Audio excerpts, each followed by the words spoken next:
All right. Still on, right? Okay. Okay. Ready? Oh, sure. Thank you. All right, well, good afternoon. I'm Robert Buxton. It's great to be back. Thank you, Debbie, for organizing all of this and for having me, and all of you for being here. So what I'd like to do, it's almost like a trend, is I like to improvise in the beginning.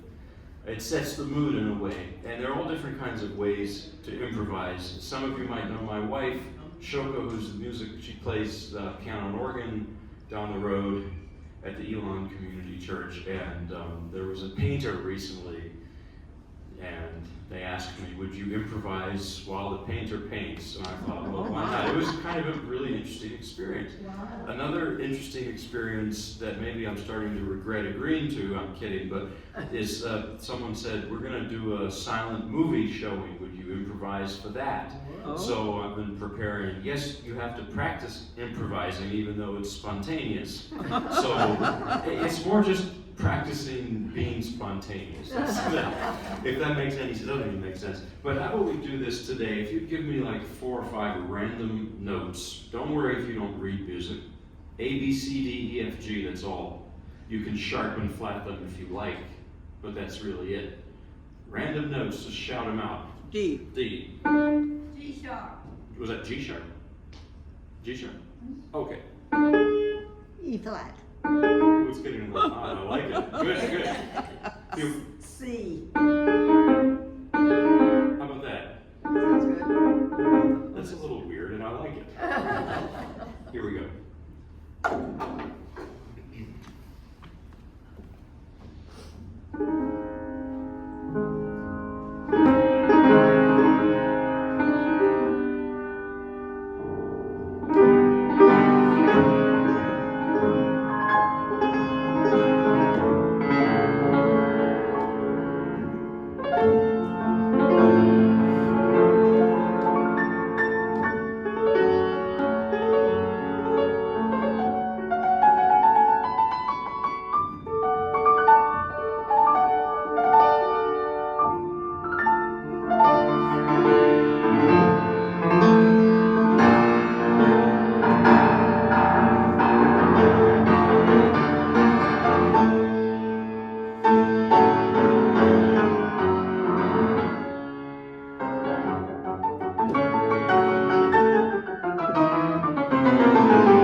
Hear the wheels turning. Well, I'm gonna, the wheels turning, maybe that's funny because I've been practicing to improvise with Buster Keaton's The General, that's the movie, and it's all this train stuff. And so that's what's coming out when I improvise, this very frantic train sounding things. So here is the first actual piece I'm gonna play. This is Chopin Nocturne in C sharp minor, which is a familiar piece of his. He wrote it as a very young man, which is unusual because with Chopin, his style was there from the beginning. And that's not the case with every composer. Most composers have to work their way up towards finding their voice, but for Chopin, it was just there. And it's not necessarily a bad or a good thing, but it just tells you something about the kind of musician he was. It was very natural for him. And a nocturne is a piece for the evening, you know, the word like nocturnal animals, it's the same meaning. And, well, he based his nocturnes on those piano nocturnes by John Field, who was an Irish composer, needs to be played more. I'll learn some one of these days, he's a really beautiful composer. So this piece does something, it combines two things that I think define Chopin in a way. One is the sound of Polish folk music, and he was Polish, and when the Russians took over, he lived in Paris, which is not such a bad place to be, but he was an exile from his country and missed it terribly. So he was deeply Polish in his identity, and you hear in a lot of his music, like this piece, the sound of Polish dance or folk music.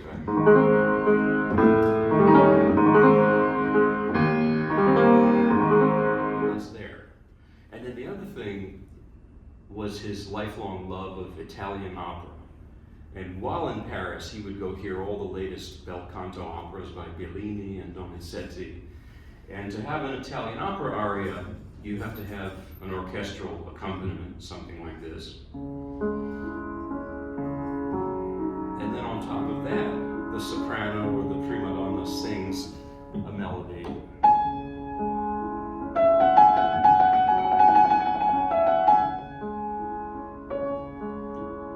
So in some sense, this is like an imitation of Italian opera, but with Chopin's signature style to it. So here's the C-sharp minor nocturne of Chopin. Speaking of signature, this was like the signature piece of a Polish-Jewish pianist named Władysław Szpilman. And there's a famous movie about him called The Pianist, about 25 years ago, yeah. Roman Polanski. And he played this piece, obviously in the movie, but the real Szpilman, the actual person, pianist, he played this all the time. And he played it magically. So here is the piece, Chopin C-sharp minor nocturne.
is on the depressing side. I don't know. I'm a pretty cheerful person, I don't know. This is the Sicilian by Maria von Paradis. And she was a composer in the late 18th century in Vienna. Wonderful composer. The problem is, it turns out that this piece was actually not by Maria von Paradis. It's a musical forgery. Maybe you've heard of that in paintings, where they'll discover a painting and someone will analyze it and it turns out it's not a Rembrandt, or it's somebody else did it. Well, in some cases it doesn't mean the quality is bad. It's just, that's what it is. This is a forgery. And it was actually written by a Polish violinist. It's a violin piece originally. Samuel Dushkin, 20th century violinist. He ended up living in the US.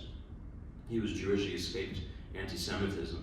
And it's an absolutely beautiful piece, even if it's not by who it says it's by, or the title. A Sicilian is a rhythm that goes like this. It's sort of a dance rhythm, and its roots are, obviously, it's from Sicily, from the 18th century or before even. Bum, ba bum, bum, ba bum, bum. It's long, short, long, long, short, long. And it's a very nostalgic musical form. Rousseau wrote about it. He said that the Sicilian rhythm, it evokes homesickness or nostalgia. And you have a lot of pieces that use that rhythm, like Mozart's A major sonata. You can hear it. You can also hear it in Schubert, the second Moment Musical. Again, that's the rhythm. Even that's a Sicilian. All has that rhythm to it. And I played it somewhere and a lady came to me. She said, "Look, I'm Italian American. There's nothing Sicilian about what you just played." It doesn't. And I said, "Yeah, it's not supposed to necessarily evoke Sicily, but I'm just saying that the musical form has its roots in Sicily. That's the idea here." And this is kind of like, you could call it neoclassical maybe, because Dushkin was a 20th century composer, and he's emulating the 18th century, but not exactly, but sort of. It's a very melancholy piece. I said it's also depressing. So, yeah, and one of my favorite violinists played this a lot in his later years, Ivry Gitlis. He lived to be 98, and he never stopped playing in his last days, and he played this in his last years, and it's just incredible how he did it. So that's what got me to this piece. So again, this is the Maria von Paradis, although not really, it's Samuel Dushkin, Sicilian. Gesundheit.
Thank you. Now to some Schubert, Franz Schubert, also very sad story. You know, Schubert was, I've just kind of been realizing over the last couple days, everything I'm playing now is on the sad side, so sorry about that. This is the Ständchen or Serenade by Schubert, which is a vocal piece. I don't sing in German. So this is Franz Liszt's arrangement for solo piano of the piece. And this is from Schubert's Schwanengesang, Swan Song. One of the last things he wrote weeks before he died. Schubert died at the age of 31 only, and he was very ill for much of his life, and knew that his time was limited. And what's striking to me about Schubert and what makes Schubert so tragic really is he knew he didn't have time. He knew he was dying, and he didn't write something that beats us over the head with tragedy. He didn't write that.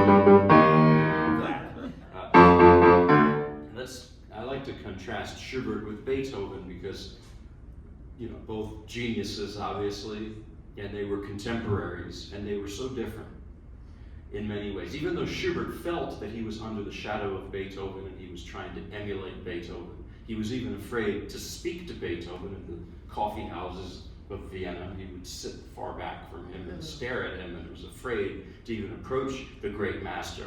But they're fundamentally different in so many ways. Well, first of all, they both had terrible health issues, but Schubert's led to an early death, whereas Beethoven was losing his hearing. That was something that's as terrible as that is, it didn't threaten his life, so he actually could sort of overcome it in a sense and compose despite that. Somehow he did it.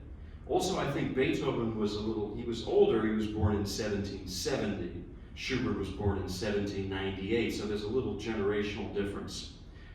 Beethoven had more of one foot in the Enlightenment era than Schubert did, and I think that Beethoven was a product of the Enlightenment, whereas there's a pessimism to Schubert that's not very, Rousseauan or Voltairean. I don't know if those are good. Voltairean something you put on your hands for right, Voltaire. I just making up words here. Okay, yeah. So anyway, there's an old joke that I like. It's from the 19th century, and I think it explains this very well. It says that, by the way, Schubert was born. Was it a dog? It sounds like a dog. I love that. I need to get a cat's meow for my ringtone. That would be perfect. So too bad I can't improvise on that. So anyway, Schubert was born in Vienna, and he lived in Vienna for his whole life. Most of the greats, like Beethoven was born in Bonn, which is now Germany. Even Mozart, Haydn, they were not from Vienna originally. They came there. But Schubert is so Viennese, and this is the joke. The joke is contrasting Berlin and Vienna. You could also say what's the difference between German and Austrian culture? And they are very different. I went to both not so long ago, and the people just are different. German is different there. Even though it's the same language, they speak it differently. Musically, it sounds different. And so here's the joke. In Germany, things are very serious, but there's hope. Right? But there's hope there. Mm-hmm. In Vienna and in Austria, things are not so serious at all, but there's no hope. And that's Schubert, because this is what he writes. This is the Serenade, and it's as if he's just watching the world go by, and he's very peaceful. But my goodness, there's this tragedy underneath it. I think that's what there's like this mixture of sadness and joy, kind of.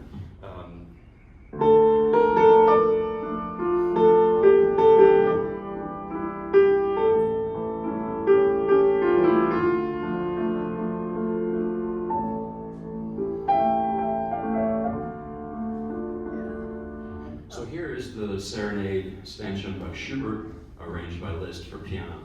And one thing Liszt does, he doesn't change the music all too much, but at the very end, he adds an extra verse, so to speak. And I'm not actually singing, but he does this thing, he uses his creativity and does this echo effect, which is. You hear, there's the echo, helps to have three hands to do that. But that's something Liszt just added, and it's just brilliant. It's a brilliant touch. So here's the Liszt arrangement of Schubert Stenchen.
remind me, I'm debating whether I should play this next one. Have I played you the Liszt, Schubert Liszt Ave Maria before here? I don't remember if I did, because maybe you've heard it. I've just been playing it a lot lately, and I try to keep it fresh and not repeat myself too much, but I guess I'll play it because it fits in with this theme of Schubert as done, through the interpretation of Liszt. And I read a quote that I like. It said, sometimes when you're doing an arrangement, it tells you more about the arranger than the original composer. So in other words, there's plenty of Liszt in these arrangements. The originals, of course, are just for voice and piano.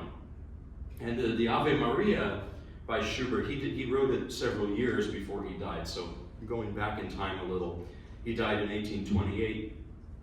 That's when he wrote that piece. This was 1825 or 6 he wrote the Ave Maria. You've probably heard it sung in Latin, and that's not the text that he used, the Hail Mary text. Schubert wrote it with a different text, an excerpt of Sir Walter Scott's poem, The Lady of the Lake. It's a King Arthur legend. Really? But it's still a prayer to Mary. The first words are Ave Maria, and then the rest is in German. That's the original text. At dinner tonight, you might tell some of your friends that just to show your, I'm just kidding. Don't do it in that sort of way, but you can always drop that in a conversation. Did you know? Yeah, so it's like I read someone said, the moment you bring up Marcel Proust, you're going to come across as a pretentious person. So, but anyway, so here is what Liszt does with it. So the melody is going to be very familiar, and Liszt adds some things. Like in the beginning, it's not all that different from the original piece. You're going to hear the melody, but is that not a great place for it? Maybe. Oh, okay, yeah, maybe that's good because sometimes, especially with the next pieces, get loud. So here's the beginning. Oops.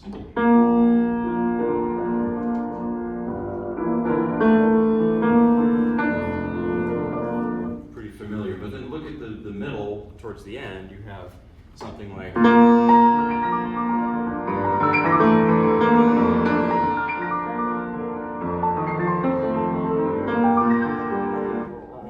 Right-hand business, right? All that fluff and curls and things in the right hand, that's not Schubert. Liszt added that in. As there's some people who say, well, there's Liszt again being a show-off, which he could be, no doubt. But I don't think that's what he's doing here. I think that these arrangements are proof of Liszt's great lyrical gift and his gift of subtlety and beauty, because he added those extra things in because he understood that without the singer, without the words, it gets repetitive and possibly dull. It could be on piano alone. So by doing that, Liszt transforms it into a piano piece. It's the same thing when you're translating a text from one language to another. Don't go for the Google Translate word for word thing. It's not. It loses something. You have to sort of recreate it. So arranging is an act of recreation. So here is Ave Maria by Franz Schubert, arranged by Liszt for solo piano.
it's terrifying to play. It's relatively new for me. We also were on vacation for a while. I didn't practice much, I'll tell you about that. Well, it's terrifying technically, but it's also terrifying because it's musically terrifying. The subject of this piece is quite horrific. It's like a horror movie. And this is the Erlkönig by Schubert, again arranged by Liszt. It's supposed to be sung. This is an early work of Schubert's. He wrote it as an 18-year-old in 1815 or so, 17 years old even. And this is a piece that the text is by Goethe. And there are 4 characters in the text. One singer has to convey the different sounds of the characters' voices in one piece. But there's a narrator who tells us what's going on. There's a father and a son who's a young boy who's very ill. And then there's this other character called the Erlkönig, which might mean elf king in Danish, I read, but it's not clear what it means. And the Erlkönig is some sort of supernatural figure or a ghost or something, lives in the forest. And the father and son are on a horse carriage going to see a doctor in the middle of the night in a thunderstorm. And you hear that from the beginning. The music depicts all of that. So, just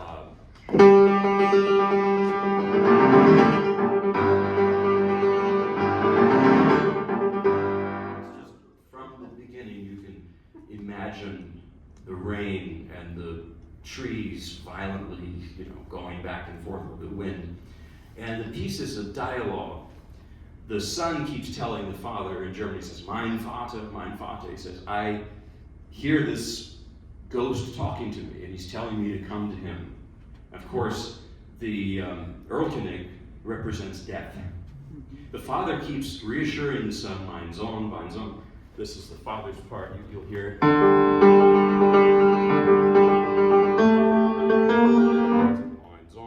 Sohn, he says, he keeps saying, no, you're imagining things, the wind and the trees, it's illusions, you're imagining things, it's not real. The oddest part is when the Erlkönig sings, because the Erlkönig's part is completely peaceful and even angelic sounding. It's like, you still hear the horse hooves, but it's like you go off into a dream state. And so, I'll tell you a quote from Alfred Brendel, who was a great pianist, Schubert interpreter especially. He said that in Schubert specifically, when you have music in the minor key, such as, it represents reality, which was very cold and very harsh in Schubert's life. And then when you have music in the major key, like the Erlkönig,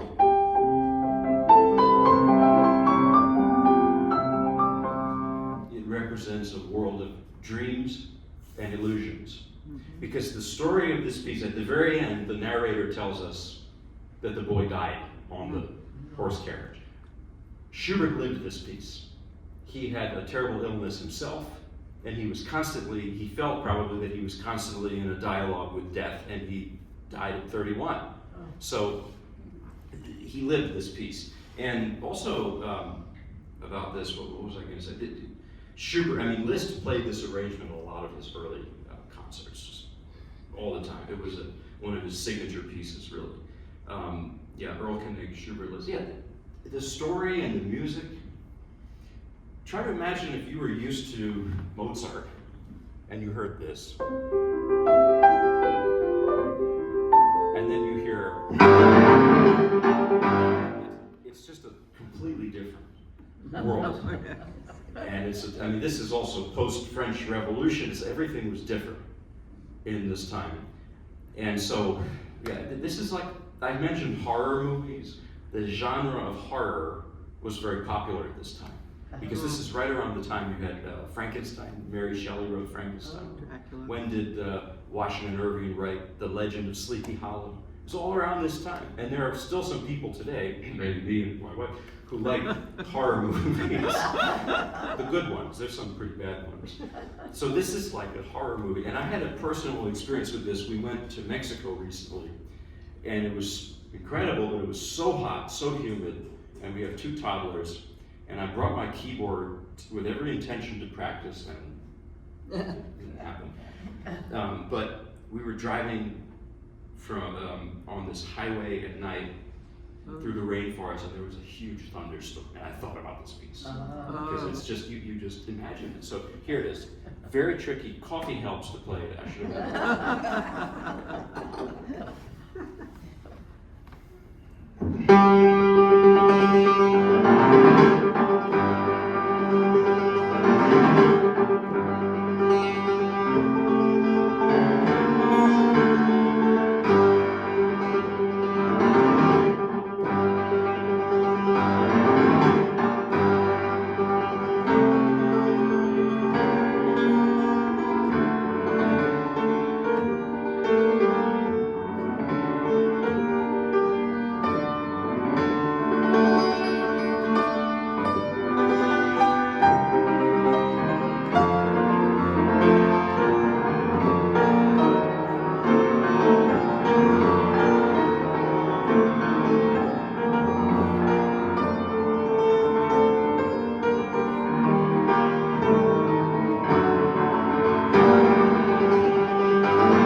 It's a really wild piece to play. And it's very, very heavy. Very, very, very heavy. So here is one more Liszt arrangement, but not of Schubert, of Robert Schumann, whose life was also very tragic. You know, Schumann had bipolar disorder. And they used to call it manic depressive, which is not used, that term is not used so much anymore. But his music with Schumann, you either have it manic or depressive in character. And this is a piece, this is another lead. Friedrich Ruckert wrote the text. When I went to Germany, they said, backhanded compliment, they said my pronunciation was perfect, everything else was terrible. German. So I'm not singing again, this is Liszt's arrangement. And Schumann wrote this as a wedding gift for his wife, Clara. She was a great musician herself. Now her father was Robert Schumann's piano teacher and did not approve of the marriage. So it took them a long time to finally get married. And when he wrote this piece for her, it was like just this overflowing of emotions. And again, with Schumann, you can never be too comfortable in his music. I made the mistake of playing for my wonderful, very Russian piano teacher. My mother's from Russia, you know, so the culture was familiar to me. And I played, I don't know what it was, let's pretend it was this piece. I played this Schumann piece in this manner.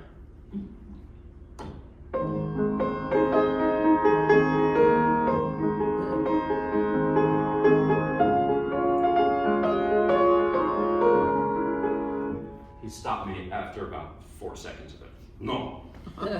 Typical English. Sounds like you were eating nice breakfast, wearing bathrobe, reading newspaper. It's not Schumann. Schumann is on fire.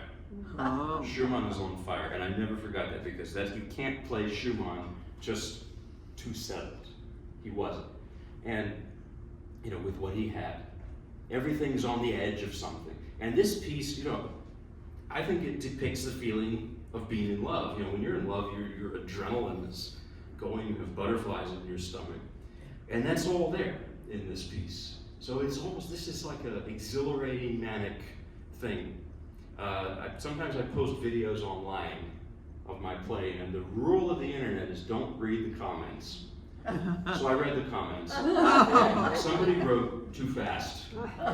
Then another person wrote not too fast, but timing is all over the place, very bad. I thought about this for a day because sometimes criticism can have lessons to it.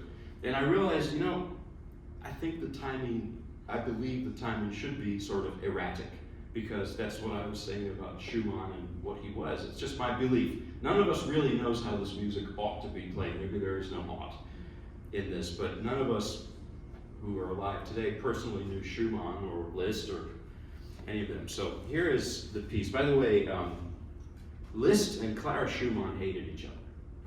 Just Liszt, well, Clara called Liszt a spoiled child, which is, he could be. And Liszt, in response, Liszt knew that Clara Schumann hated over-the-top arrangements of Paganini. By the way, last time I was here, I played you some of Robert Schumann's Paganini arrangements. I don't think Clara liked, that was before they got married.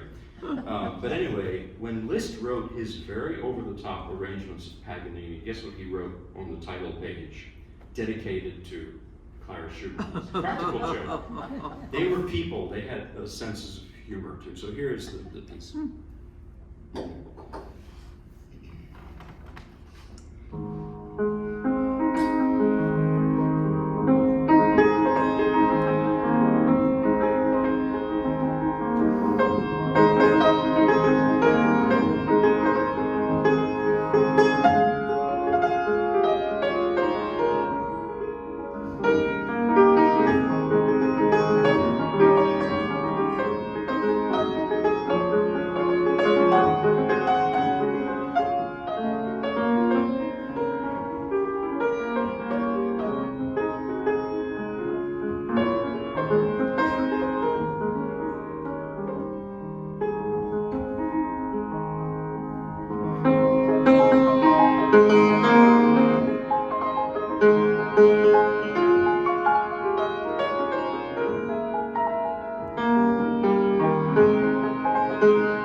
thank you. I want to ask you a question, and you tell me the truth. It's almost 3 o'clock. Is it okay if I go a few minutes over? Does this room need to be? Absolutely, yes, please. Just let me know. I don't want to make any. Please. All right. Okay. And if you need to go, please don't feel bad because I know that people have to go. So I'm going to play a couple really short pieces and then a little gospel, and that'll be 5-6 minutes more. So here is a piece by Manuel Ponce, who is a Mexican composer. I was just in Mexico. So he studied in Berlin, tried to be a European composer. And then when he came back to Mexico, he realized he didn't want to be a European composer. And he incorporated Mexican folk music into his writing. So this is kind of a blend of that. You know, not all the classical composers are from Europe, after all. If there was more time, I'd play you some other stuff, but next time. So, and this piece to me, you know, I just came back from this trip to Mexico with my family, and it really reminds me of a lot of the people I met there. Because in Mexico, we stayed not in a tourist area at all. We were almost off grid a little bit. And very hot, very humid. A lot of people there do not have a lot of things, but they have a lot of heart. And that's this piece too, you know. So again, this is Manuel Ponce, who is a Mexican classical composer. This is his Intermezzo number 1 for piano. We don't hear enough Mexican composers. I think there's a, you know, if a composer's not European, there's this kind of almost like a prejudice towards it. But so this is Ponce, Intermezzo number 1.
Oh, that was very nice.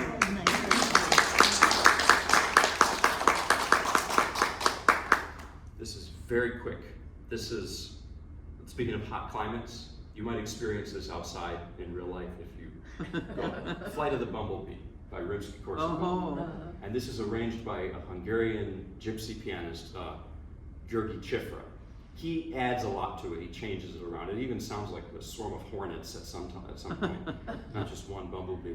There's 2 ways to tell a story. You know, some people tell a story and they stick to the facts, and some don't. And this is the second kind. So this is here. This will be the last, and then I'll do maybe a quick gospel, and then we'll be out of here. So, okay, here it is. This is, the bumblebee doesn't fly around that much, you know. It doesn't last very long, so, yeah.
Whoa!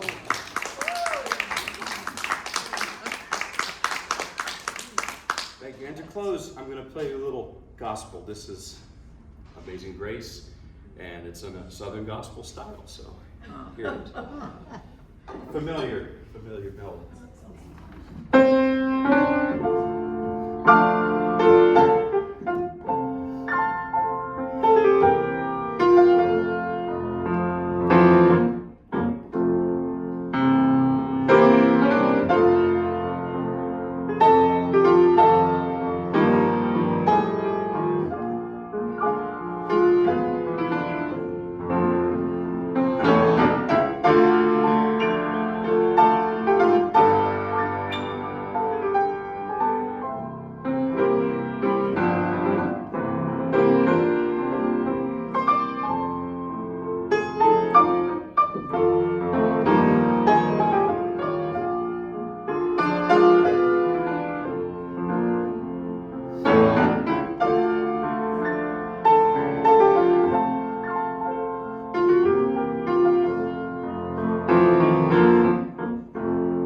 Thank you.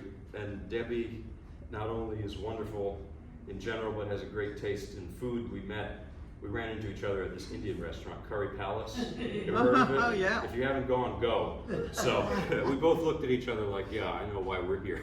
So, all right, take it easy. Thank everyone. you. Thank you. Thank you so Thank much. you, thank you. Indeed. Oh, yeah. Can you tell us how old you